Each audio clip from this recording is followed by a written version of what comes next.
Welcome everyone for today's class. In the last class, we have discussed about the estimation of nickel as nickel DMG. So we know how to estimate the nickel using dimethyl glyoxime. In this class, we are going to discuss about estimation of aluminum using oxane. If we want to estimate the aluminum present in the solution using oxane, so oxane is also called as that is 8 hydroxyquinoline. Here we are estimating aluminium as aluminium oxenate. That is, suppose if the for example, if we take aluminum sulfate is present in the solution. That is Al2 SO4 thrice. This is aluminum sulfate. In this aluminum sulfate, we are getting that is aluminum ion Al3 plus. This only is going to react with the oxane, that is 8 hydroxyquinoline. The formula or the molecular structure of the oxane is this. Um, this is the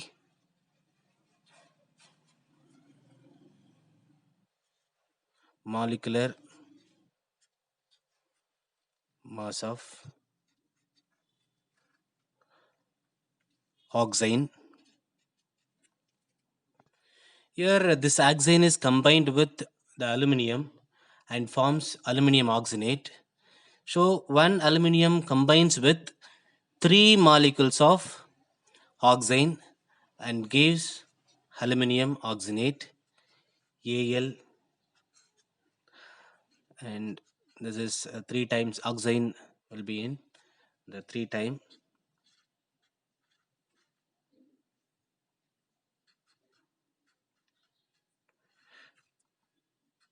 This is aluminium oxenate molecule, and then there is a removal of 3 protons.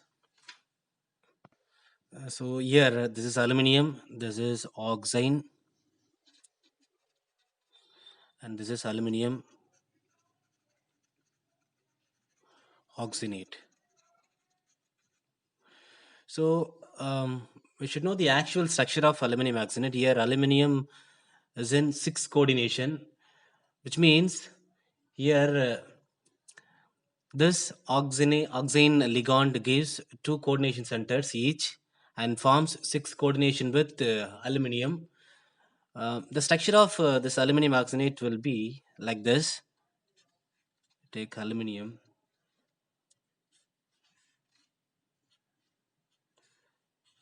If it is coordinated, it is coordinated with the 6 ligands and one with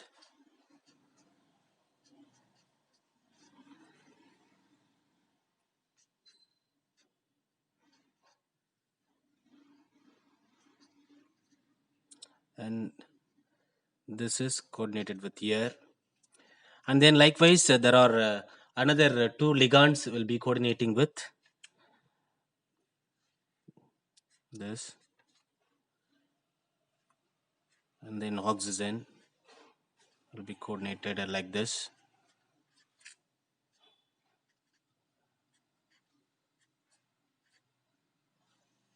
So this is coordinated like this. Likewise here the coordination of the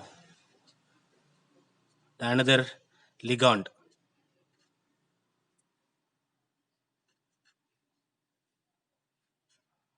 will be like this.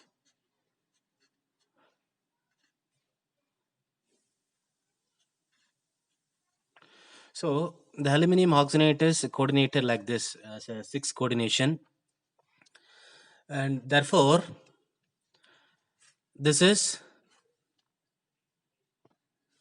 this is aluminum oxenate. So here the formed this aluminum oxenate is formed as the precipitate. From this precipitate, only we are going to calculate the amount of aluminum ion present in the given aluminum sulfate solution, so that this precipitate is filtered, washed, and then it is dried and weighed. So by doing this way, we can calculate from the weight of the precipitate, we can calculate the amount of aluminum present, the weight of the precipitate. Therefore, the principle behind the estimation of aluminum using oxime is, here the given aluminum sulfate solution is made up to a definite volume, and then the aluminum present in a measured volume of the solution is precipitated as aluminum oxenate by the addition of oxime reagent. Here we given the oxime reagent, it is converted into aluminum oxenate, and then the precipitate is filtered using the sintered crucible already weighed, and washed the precipitate, dried and weighed. From the mass of the aluminum oxenate or the weight of the aluminum oxenate, the mass of the aluminum in the given whole of the given solution is calculated. So therefore here formed precipitate is aluminum oxenate. The weight of the molecular weight of the aluminum oxenate is 458.98 gram, and then weight of aluminum, atomic weight of the aluminum is 20, which means that is 26.98 gram. So this much amount of aluminum oxenate contains 26, that is 458.98 gram of aluminum oxenate contains 26.98 gram of aluminum oxenate. By using this comparison, we can find the amount of or the weight of the aluminum present in the solution. And then the procedure what we are doing in estimation of aluminum as aluminum oxenate. First we have to the aluminum sulfate Al2SO4 thrice. It is made up to the 100 ml standard flask. It is converted into 100 ml standard flask. From this we are taking 20 ml of the solution, pippered out into the 250 ml beaker or the 400 ml beaker, whatever be the convenient, 400 ml or 250 ml beaker. And then so here we are adding addition of 1 ml of concentrated HCl should be added, and the solution is diluted to the 100 ml and converted into 100 ml. 1 ml of this concentrated HCl is added, then the solution is converted into the 100 ml, and then it is heated about 70 degrees Celsius to 80 degrees Celsius. Then after the heating, in the heated solution we should add the 20 ml of 5% oxime solution is added. Suppose if the precipitate is not formed when we adding the oxime solution, then the 2 normal ammonium acetate is added slowly. Suppose if the precipitate is not formed,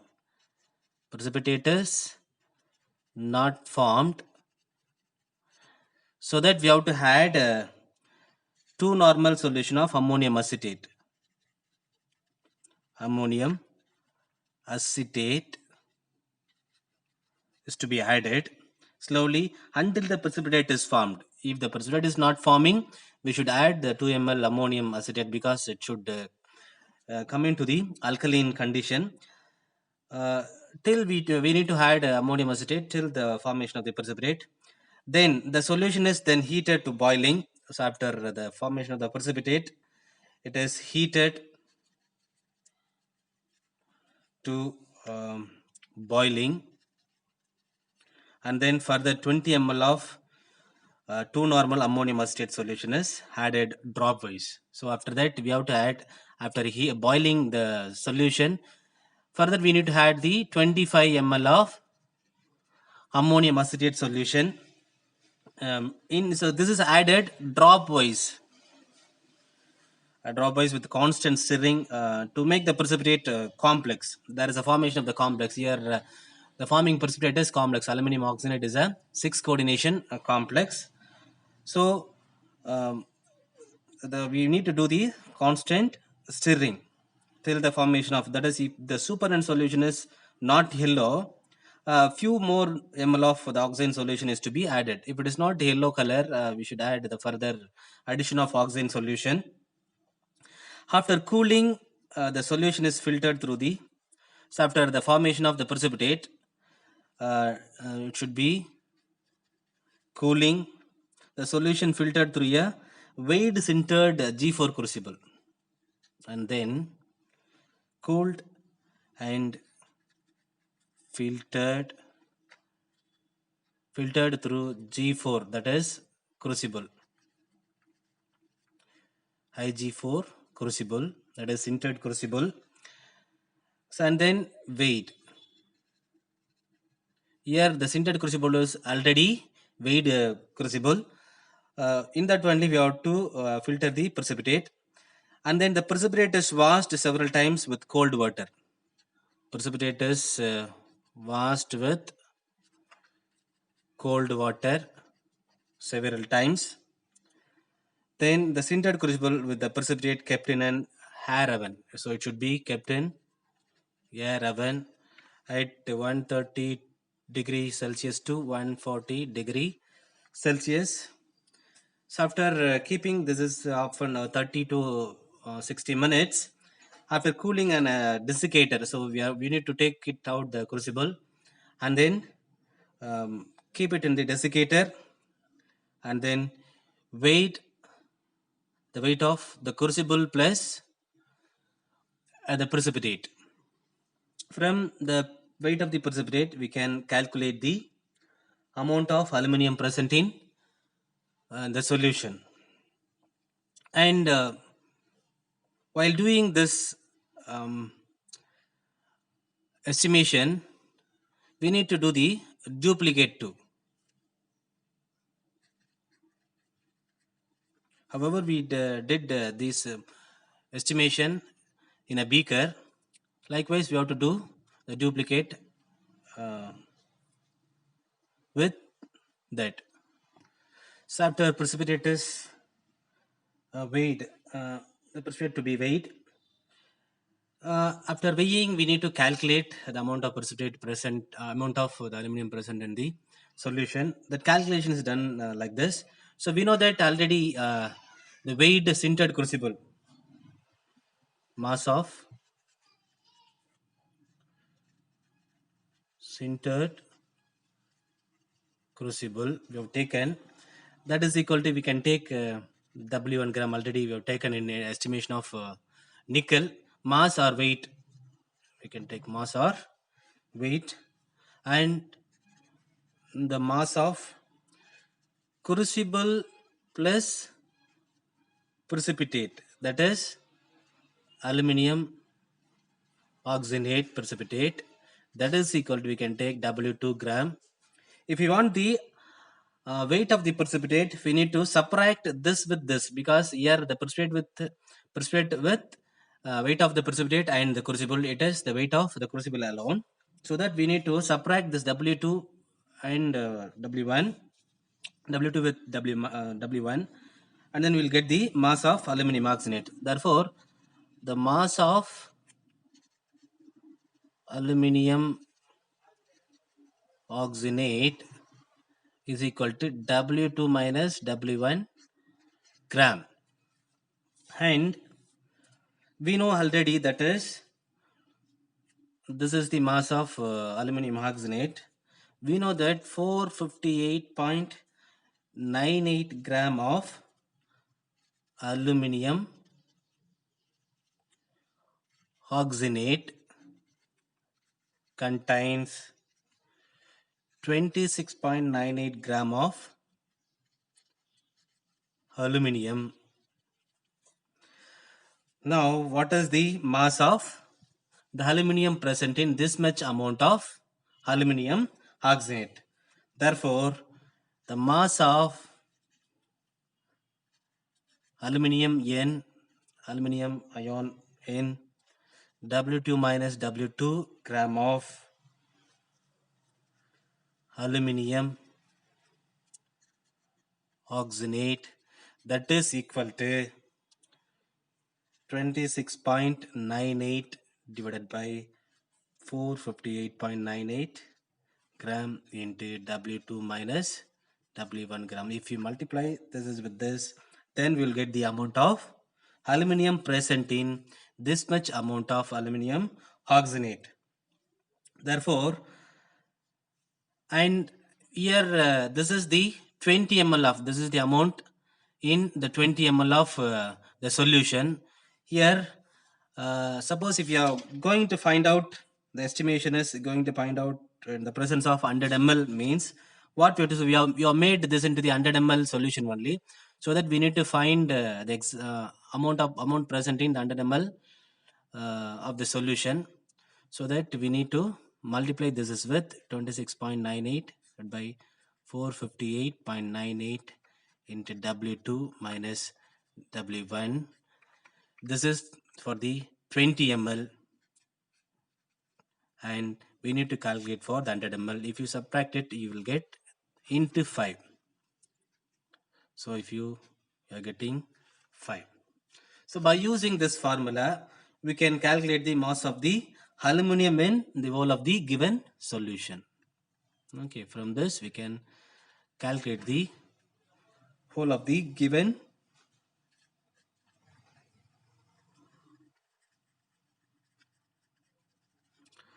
mass of aluminum in whole of the given solution. By using this formula we can calculate. So like this we can calculate the amount of aluminum present in the solution using oxime gravimetrically. Applications another we shall see is this is gravimetric application, and then another one is in a syllabus we have the separation of copper and cadmium in the analysis. Here the separation of copper and cadmium ion is done in the qualitative analysis. Here in second group analysis, in the qualitative analysis is done by adding KCN, the separation of copper and cadmium ion.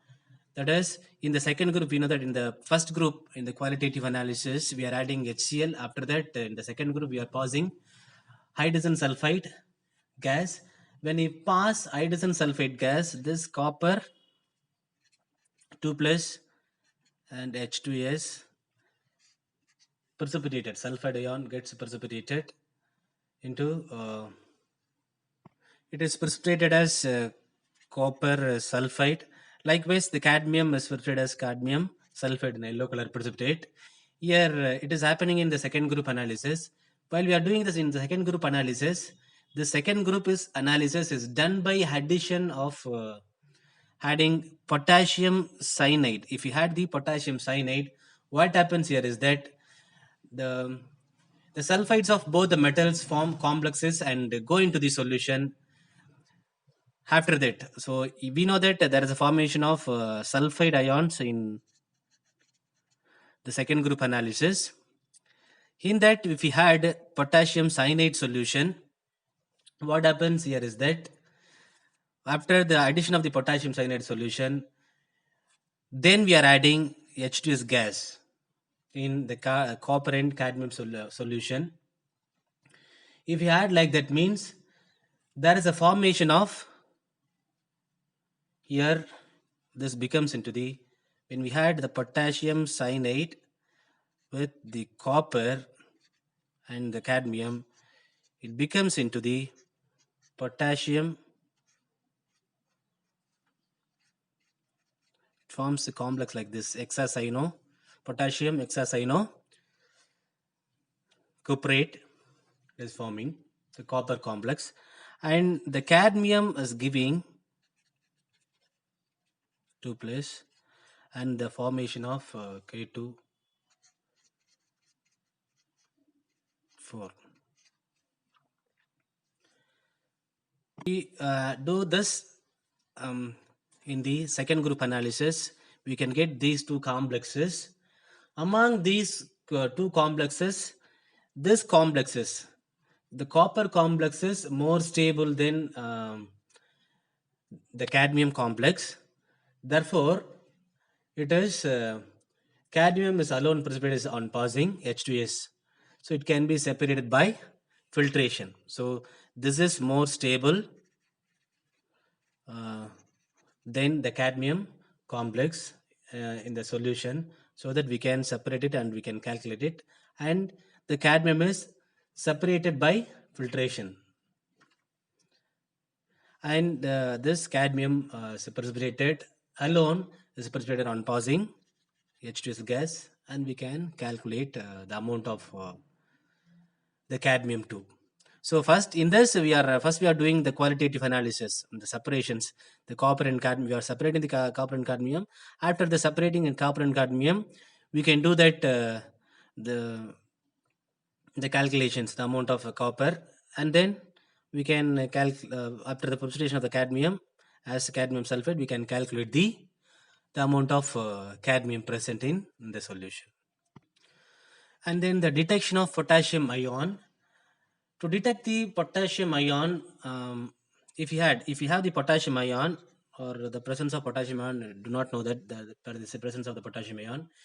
So in this, if we had the sodium hexanitrito gopaltate, sodium hexanitrito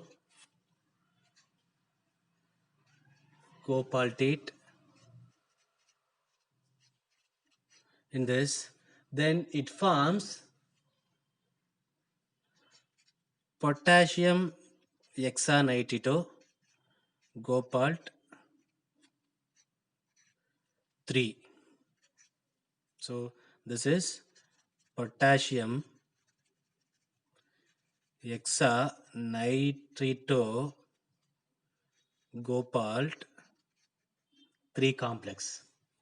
So by the formation of the complex like this, we can find that that there is a presence of potassium ion. And if once we found that the presence of potassium ion means, and then we can calculate the amount of the potassium ion present in the solution gravimetrically. That is, the formation of this complex is used for the gravimetric estimation of, and also we can do the gravimetric estimation of potassium ion. So we can detect it, whether the presence of potassium ion, and then we can calculate the amount of potassium ion. So this is qualitative. When you are detecting the potassium ion, means that is qualitative analysis. So after the detecting the presence of the potassium ion, and then we are going to calculate the amount of potassium present in the solution. That is called by gravimetric estimation, that is quantitative estimations. So this is done by the formation of the potassium hexanitrito gopalt 3 using sodium gopalt sodium hexanitrito gopalt 3 complex. This is another application of gravimetric analysis. Therefore, we have discussed in the last class. We saw the one application, that is estimation of nickel using dimethyl glyoxime. And then in this class we have discussed the application, another application, that is estimation of aluminum using oxane. And then we saw that the detection of the potassium ion, and from the detection of potassium ion, how to we can calculate the amount of potassium ion present in the solution. And then we saw that we have discussed about the separation of cadmium and copper. We can qualitatively we can separate in the second group by using the second group analysis. In that, if we add the potassium cyanide, there is a formation of the complex of copper and cadmium. From that, the copper complex is more stable, so that we can separate the copper complex. From that copper complex, we can calculate the amount of copper present in that, and we can calculate. So this is soluble, and after the calculation of the copper, we can calculate by pausing calculate the cadmium by pausing H2S. After the formation of the precipitate, the cadmium sulfate, we can calculate the amount of cadmium 2.